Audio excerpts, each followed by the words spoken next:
हे आता मागून फ्लॉवरिंग झालं. हा, हे आता मागून याला झालेलं. याला आधी तुरे येतात आणि त्या तुऱ्यातून फ्लॉवरिंग होते. हा याला हवाय हे बघा, आधी फ्लॉवरिंग झालं, हे झालं, हा, तुरा आला पानं आले, हे कोवळी पालवी आली, त्या पालवीतून हा तुरा निघून निघून राहिला. राहिला. नमस्कार काकाजी. नमस्कार नमस्कार. आज आपण आलेलो आहो गावणगाव, गावणगावला, अमरावती जिल्ह्यामध्ये आहे. तालुका अंजनगाव. तालुका अंजनगाव. आपलं नाव काय? माधव केशव सूर्यवंशी. माधव केशव सूर्यवंशी. काकाकडे आंब्याचा बाग आहे. जवळपास 4 एकरमध्ये 3,000 झाडं लावलेली आहेत त्यांनी. आपण बघू शकता. आता आपण काकांना विचारू याचे नियोजन वगैरे कसे करतात ते. तर काकाजी, आपण बहारासाठी कसे काय नियोजन करता?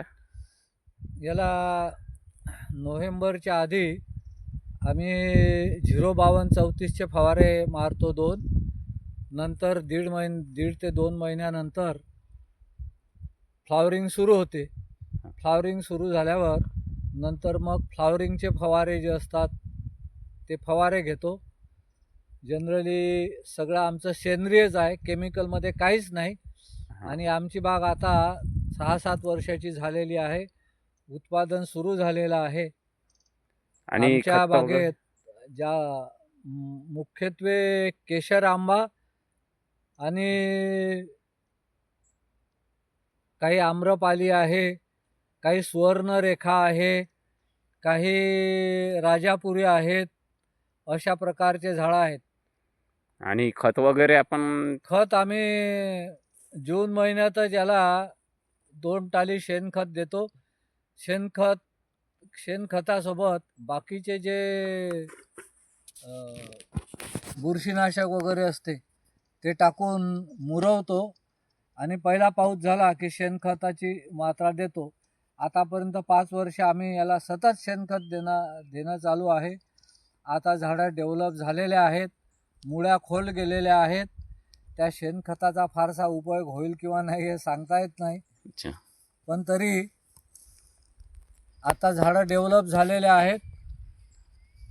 काही लहान झाडं जे आहेत मागून लावलेले ते डेव्हलप करणं सुरू आहे.